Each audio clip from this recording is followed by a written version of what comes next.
Olá pessoal, tudo bem com vocês? Papo de hoje, agenda de dividendos, momento Ibovespa, Market Breadth, que está na telinha, tudo explicado para vocês e vou percorrer também por BOVA11, tá? A EWZ, ou seja, gringos aqui, como que eles estão precificando no nosso Ibovespa, né? As nossas principais blue chips e também o próprio Ibovespa. Então, dólar, agenda de dividendos, Market Breadth, aquele resumão semanal, pessoal, e as top duas ações que vão pagar dividendos, ou seja, data corte, melhor dizendo, na segunda-feira, dia 22 em diante. Então vai ter Banco do Brasil é uma e a segunda já falo com vocês, que inclusive ativem os sininhos, pessoal. Vou fazer vídeo sobre ela específico, tá? Bom, sem mais delongas, vamos voltar para aquela telinha, mas antes do Market Breadth, pessoal, que eu já explico o que é, vamos para a agenda de dividendos. E eu sei que vocês estão sem zoom, tá? Mas eu vou tentar aqui desenhar para vocês, tá? Como é que tá as datas e os valores, tá? Então, as duas principais empresas, olhando aí para segunda e terça-feira, são Banco do Brasil e Energisa. São os destaques, tá? E a Energisa e o Banco do Brasil já fiz vídeo, então vou deixar nos cards aqui o vídeo do Banco do Brasil, mas sobre a Energisa devo fazer esse final de semana. Então, ativem os sininhos,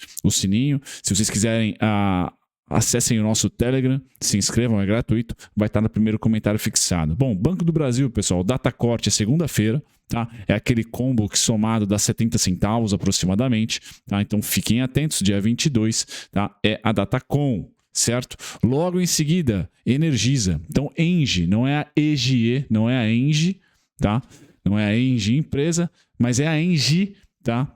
Em termos de ticker, tá? Vocês estão vendo aqui o código da companhia é ENGI 11, Energisa, dividendo, tá? Data corte terça-feira, então dormiu terça comprado, quarta pode fazer o que bem entender, pois adquiriu o direito no dia 1 de setembro, tá? Receber aqui R$ 1,16. Então é um bom dividendo, esses são os dois principais destaques da semana que vem. Pessoal, Banco do Brasil na segunda, pagamento no final do mês, dia 31 de agosto, e Energisa na terça, tá? Pagamento dia 1 de setembro, R$ 1,16 para Energisa, certo? Sem mais delongas, pessoal, a gente passa pela agenda de dividendos. O vídeo do Banco do Brasil está no card para você aqui em cima na parte direita, e da Energisa ativem os sininhos que eu vou fazer logo para vocês conhecerem a companhia, tá?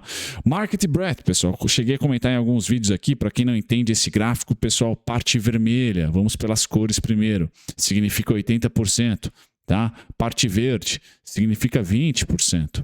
As cores, pessoal, média de 20 períodos a azul, média de 50 períodos a 50, média de 200 períodos a vermelha, tá? E qual é o contexto aqui? Como essas médias se formam? Elas são relacionadas com as empresas do Ibovespa, então índice Ibovespa, tá?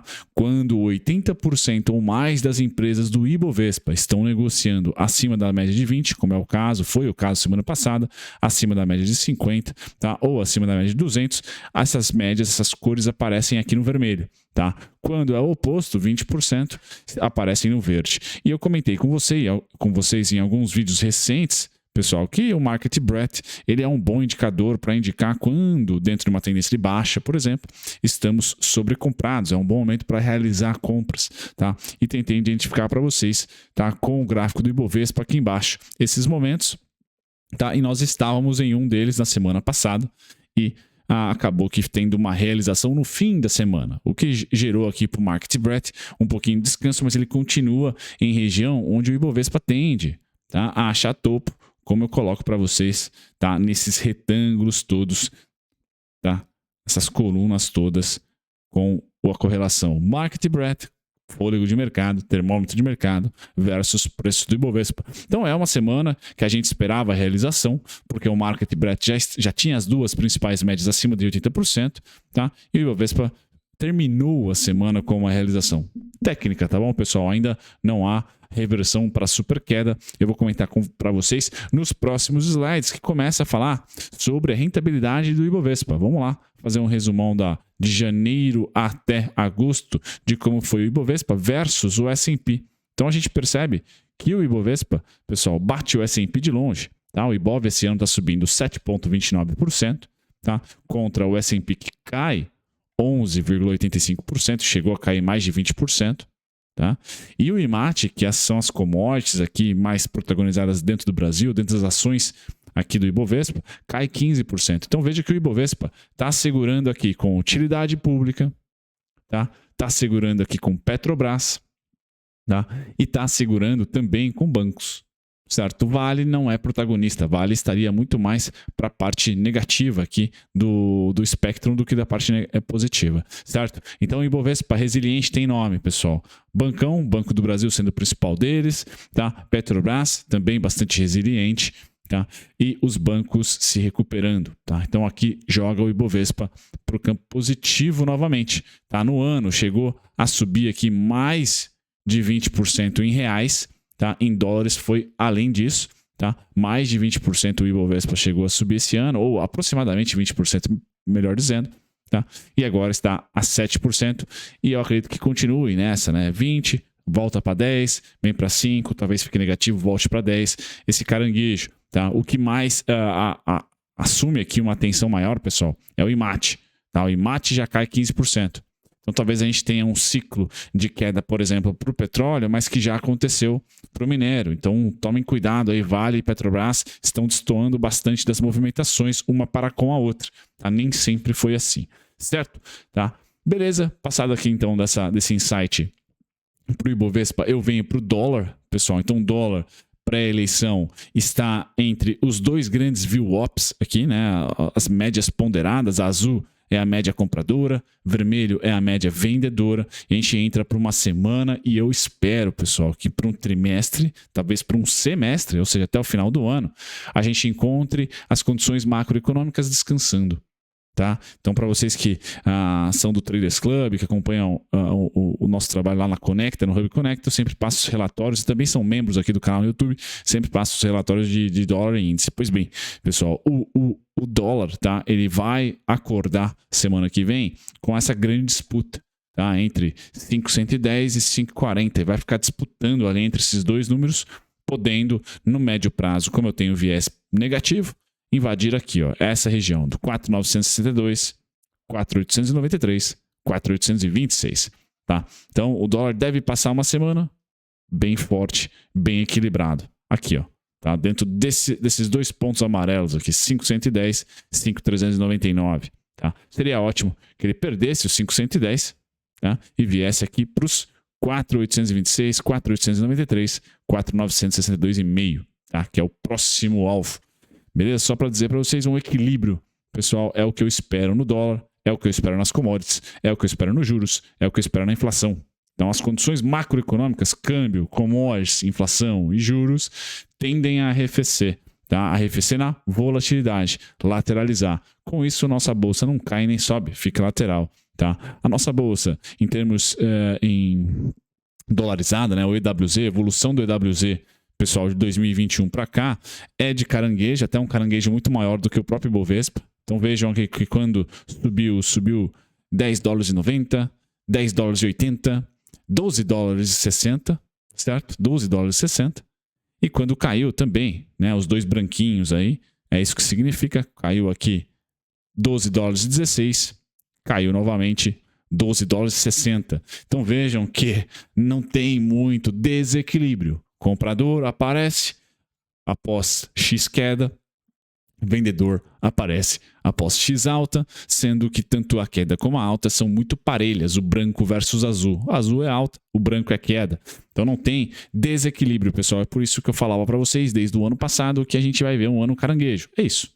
Tá? Ser caranguejo é isso, é ter bastante equilíbrio. Tá? No momento atual, para o EWZ, a gente vem aqui de 3 altas de 25%, 20%, 27%, em valores nominais de 5,75 até 7,50, tá? São as altas dentro desse equilíbrio, tá? Eu vejo que o EWZ, assim como o Ibovespa e o próprio S&P devem lateralizar essa semana, à espera de mais dados. Aqui no Brasil até tem dados de eleições, né? Então as novas pesquisas, mas principalmente para o mundo, inflação, pessoal, dados de inflação e de crescimento econômico sendo payroll só em setembro, sendo o PMIs, os PMIs todos e os dados do CPI e PPI. São todos os dados macroeconômicos que vão fazer preço, mas eles farão preço no dia. Tá? Até lá, a gente tende a ter as bolsas, pessoal, tendo assim, nem a queda e nem a alta, uma lateralização. É isso que eu imagino.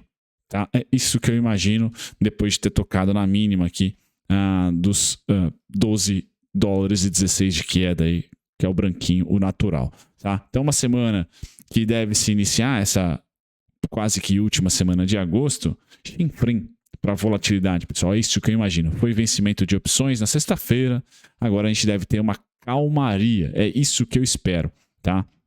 BOVA 11, né? O BOVA 11 que tocou em todos os meus alvos da queda de 2022, tá? Tocou nos 92,60, tocou nos 96, que eram os dois alvos, certo? Diferentemente do índice futuro, que não tocou nos 92, tá? Ficou ali acho que nos 93 ou 94, a mínima do índice futuro. Já vou trazer de novo aqui o índice para não falar bobagem, tá? Mas o BOVA também já completa aqui um caranguejo um pouquinho mais na visão, numa tendência de queda, diferente do EWZ, né, que está bem lateral, retangular. O IBOV, talvez pelos riscos fiscais aqui, né, tanto pactos precatórios como pactos benefícios, né, trouxe novas mínimas, mas vocês podem perceber também que é um baita caranguejo, tá? É um pouquinho declinado só esse caranguejo, mas muito equilíbrio, pessoal. O desequilíbrio para a parte vendedora tá na região aqui do 116, tá? Do 119 e também do 123, que são as máximas, certo? Mas tem os pedaginhos aqui no 110, 108, é um primeiro pedágio, falava para vocês, o índice futuro rompeu o 110 fácil, tá? Rompeu, o BOVA respeitou mais. Então 108, 106, 110, bum, é o pontinho ali de alvo. Quanto para baixo, começa a ter desequilíbrio para as compras em 98, em 96, em 92. Não tocamos o 89, mas também é um pontinho ali. Ou seja, a gente vai ter que ser tático, pessoal, na minha opinião, por mais um semestre, quiçá por mais um ano, para depois a gente voltar a ter uma clareza de tendência e o mundo se preocupando mais com o crescimento do que com a inflação. Tá? Então esse é o resumo do BOVA 11, tá? Não tenham medo, se ele romper os 97, os 96, volta a ter mais desequilíbrio comprador, bem como não seja eufórico quando ele romper o 116, tá, em diante, porque o desequilíbrio vai ser vendedor e a gente vai continuar preso ainda em um equilíbrio. O mercado hoje está equilibrado. Quem está com tese compradora tem algumas razões para estar comprador, bom, e quem tem tese vendedora tem também boas razões para estar vendedor. Então, como os dois lados estão com razões e ideias e intensidades muito parelhas, tá? Os preços ficam laterais. Há equilíbrio, não há desequilíbrio ainda, pessoal. Não precisamos não precisamos correr quando não existe a maratona, né? Ou quando é uma maratona e não um sprint, né? Bom, essa é a parte aqui do BOVA. Quando a gente vai para o índice futuro, né? Como eu comentei, o índice futuro, pessoal, ele não chegou a bater os 92, tá?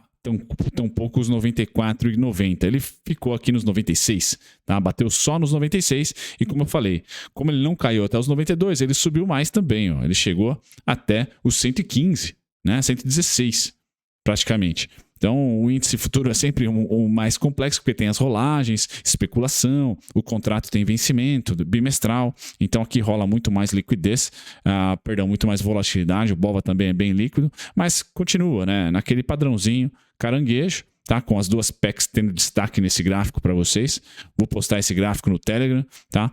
As duas últimas subidas, tirando a atual, foram de 21,82%, 22,39%, cerca de 22 a 24 mil pontos. A subida atual, chegamos a subir 20 mil pontos. Então, assim, tem ainda uma quirera para subir, né? Dos 22 aos 24. Então, tomem cuidado. Pessoal, eu só vejo que estamos próximos de lateralizar. Tá? Qual que é a região da lateralização dessa semana, para quem acompanha aí os relatórios, tá?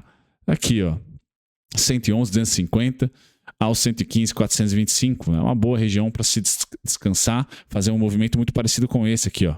Tá? Esse é um gráfico semanal, então a gente passou 1, 2, 3, 4, 5, 6, 7 semanas laterais e nesse momento a gente chegou a fazer mais uma alta. Podemos fazer a mesma coisa, pessoal, e eu tenho o mesmo cenário, tá? Lateraliza aqui para depois decidir se vamos para cima ou para baixo.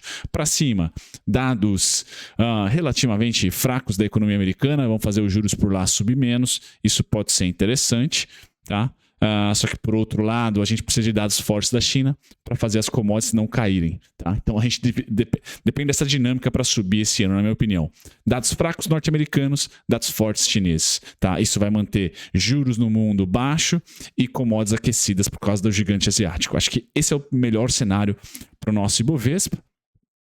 E aqui a própria Itaúsa, mas vai ser o vídeo seguinte. Pessoal, é isso. Resumão para vocês. Então, top 2 ações de dividendos para a semana que vem. Banco do Brasil, segunda-feira. E Energisa, na terça. A Engie, eu vou publicar vídeo. Banco do Brasil já publiquei, deixo nos cards. E bom, vejo todos no próximo vídeo. Tchau, tchau.